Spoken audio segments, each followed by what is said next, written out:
animals can't tell them who they really are. Animals love us, irrespective of who we are as people. Animals love us, irrespective of who we go out into the world and harm. Animals love us, irrespective if we are bad people to everybody else. As long as we're good to animals, animals tend to be good to us, right? And so it's easier to consider animals, think about animals, love animals, because animals can't reflect back to us the ugly that is us. Animals cannot reflect back to white people the nature of who they are and who they have been in the world. Animals just get to love them. Animals just get to love them. Animals don't tell them that they are performative. Animals don't get to tell them that they're racist. Animals don't get to tell them that they must. Animals don't reflect back to them in a way that humans can say, I know you think you're a good person, but you're not. An animal can't tell you that. An animal is just going to love you. An animal would just love you. Confronting oneself is hard. And then being confronted of yourself by people who can see you for exactly who you are, why would I subject myself to that? I'll just play with my dogs and my cats and my snakes and my birds and my tigers and oh my, and all of the animals. Because animals just love you.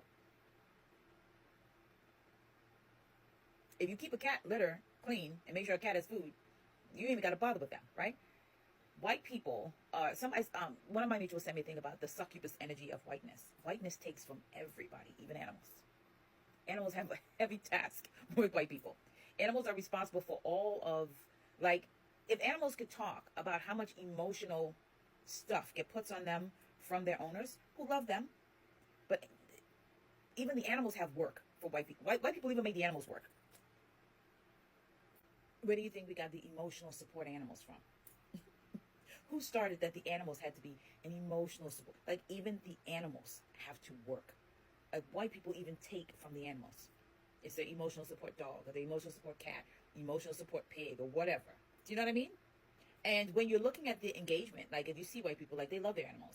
They'll throw you aside for their dog. You know what I mean? When things were happening, remember the hurricane? And somebody made a video there was white people in the comment section yelling at this woman whose house was floating away about what about the dog? They didn't even care about the humans.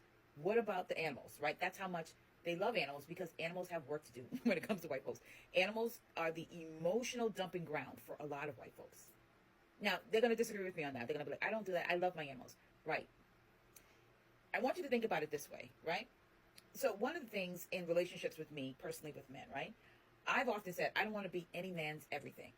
That task is too heavy. There's too much work involved in that. As humans, we understand. If somebody makes you their everything, that is a lot of emotional expenditure that is coming your way. You are responsible for a lot. And white people do that with their animals. They make their animals everything. And again, animals can't talk to tell you this emotional burden you're putting on me, that I am responsible for your happiness. I'm responsible for calming you. I'm responsible for making you feel good. That's a lot.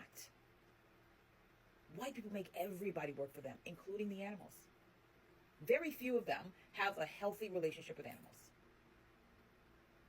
Very few of them have a healthy relationship with animals. In that, if it's between a human life and an animal's life, I value a human above an animal.